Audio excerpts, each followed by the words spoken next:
Every day, healthcare teams manage booked appointments, walk-ins, phone calls, online requests, prescriptions, test results, and changing patient needs. The work does not always happen exactly as planned.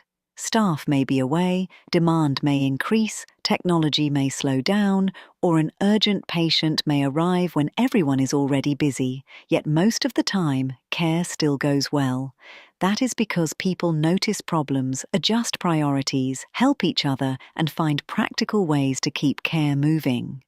The question for us as Health and Safety Committee members is not only what went wrong, it is also what are our people having to do every day to make care go well? The 4Ds give us a simple way to begin that conversation before something goes wrong. The 4Ds are 4 simple prompts for learning about everyday work. Dumb means something feels frustrating or does not make sense. It may be a process that creates extra work without helping the patient or worker. Dangerous means something could cause harm to a worker, patient, family member, or visitor. Difficult means the work is hard to do or hard to do well.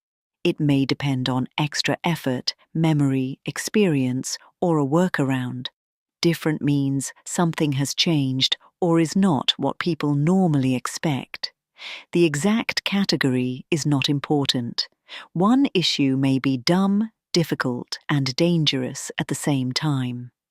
What matters is the story behind it. The 4Ds help lower the threshold for speaking up. People do not have to wait for an incident or a completed hazard report before sharing something that concerns them. Healthcare workers are constantly balancing competing demands. They may need to balance speed with checking, patient flow with spending more time with one person, responding now, documenting when things are happening around them, or meeting demand when taking a proper break. These are often not choices between safe and unsafe. They are choices between what a person believes is important and balancing the need to meet demand. People make these trade-offs because time, information, staffing, and attention are limited. Most of the time, workers adapt successfully. We call that experience, initiative, teamwork, or good problem-solving. But when a similar adaptation contributes to a poor outcome, we may call it a shortcut, poor judgment, or human error. The action may be similar. What changes is the outcome. The 4Ds help us see the pressures and trade-offs while workers are still adapting successfully, rather than waiting until the same conditions contribute to harm.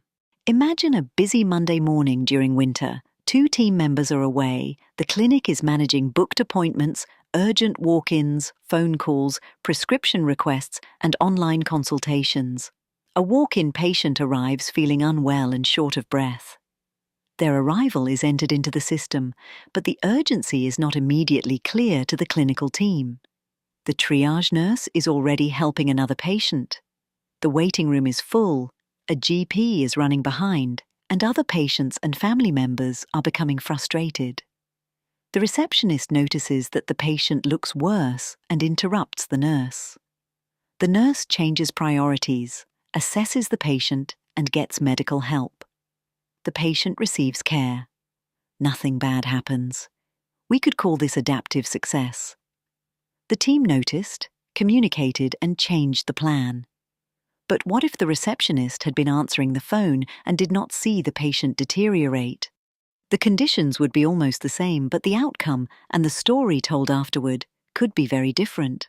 Using the 4Ds, we can ask, what did not make sense? Where could harm have occurred? What was difficult to do well? What was different from a normal day? What trade-offs were people managing? The value of a 4D conversation is not simply collecting more concerns. The value comes from turning what workers tell us into learning and improvement. The Health and Safety Committee member can use 4 simple steps. First, what did we hear? What was the worker's experience of the work? Second, what trade-off were they managing? Were they balancing speed, patient demand, checking, documentation, breaks, or interruptions? Third, what helped the work succeed? This might be experience, teamwork, local knowledge, informal communication, or someone noticing a change. Finally, what is the next step? Do we need an immediate response, a wider conversation, a change to the system, or a review across other clinics? The aim is not to jump straight to reminding, retraining, or telling people to be more careful. The aim is to understand where the system is relying too heavily on people to adapt and how we can better support safe and successful work. The 4Ds are not another form or inspection checklist. They are a way for the Health and Safety Committee members and others to have better conversations with the people who understand the work best. A useful conversation can begin with one simple question. What feels dumb, dangerous, difficult, or different in your work? Then we can ask, what trade-off are you making to keep the work going? Your role is to listen, look beyond the outcome, and understand the conditions shaping the work. When we see the trade-off early, we have an opportunity to improve the system before an adaptation fails and is later labelled human error. Before the next Health and Safety Committee meeting, I suggest that each member has one 4D conversation with a worker and brings back one story about everyday work. The final question for us is, where are we currently relying on people to adapt successfully every day, and what could we improve before something goes wrong?